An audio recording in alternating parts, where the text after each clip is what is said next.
This week we're going to highlight weather patterns in Argentina where soybeans are nearing the critical pod set and pod fill stage. We're also going to look at a very strong export pace for soybeans being realized right now. And we're going to wrap things up looking at trends in November soybean futures.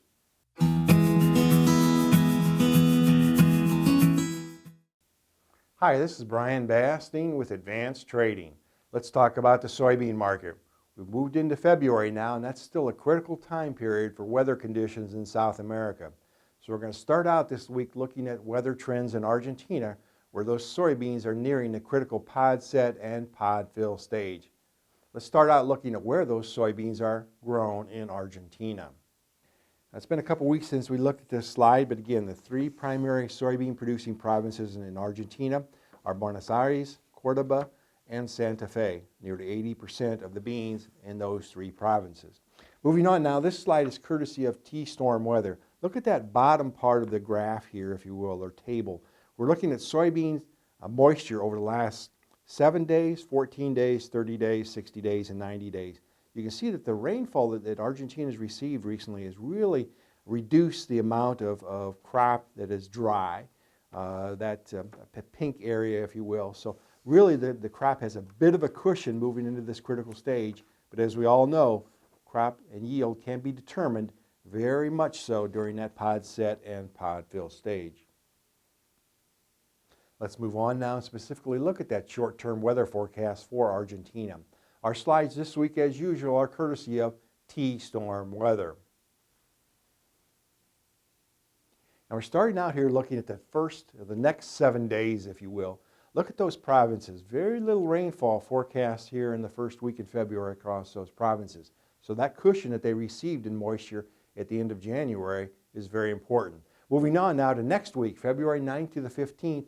Again, more of the same here across that key growing area of Argentina. So again, as we approach that pod set and pod fill stage here during February, weather becomes all the more critical.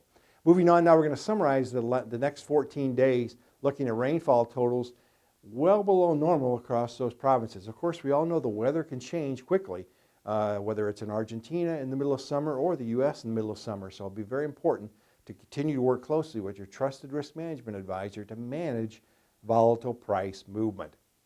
Now we're going to move on now and look at the export picture. We looked at this last week, but it bears repeating.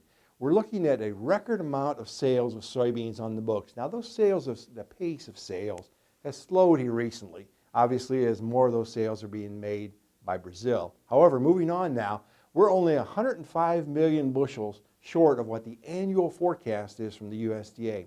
In other words, we've sold 2.125 billion bushels of beans, and the annual forecast is 2.23 billion. We've got such a minimal carryout forecast on the balance sheet that one of two things is going to happen in soybeans. Either we're going to see a cancellation of some of these sales, whether it be in the unknown category or down to China or maybe some other destination, or we're going to see increased imports. So again, a volatile trading environment appears to be setting up. Let's look briefly at that unshipped sales total for soybeans.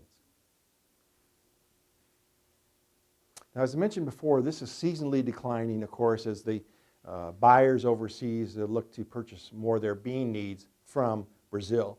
But we're still looking at a healthy number there, and it's 91 million bushels more on the books to China than this time a year ago. So we'll be monitoring this for you very closely moving forward. Let's wrap things up briefly this week looking at trends in November soybean futures. Now we continue to emphasize this, but we've now entered the crop insurance pricing period for 2021. And notice in that the red line here, we're looking at the highest price for November soybean futures at this time of year since 2013. So again, we strongly encourage you to work closely with your trusted risk management advisor to manage price movement. Now, if you'd like more information, please feel free to contact us at 800-664-2321. We'll put you in contact with one of our risk management consultants who'll be happy to visit with you at your convenience. And remember, we upload every Wednesday. Make sure to subscribe to our channel to never miss an upload. Thanks a lot. Have a good week.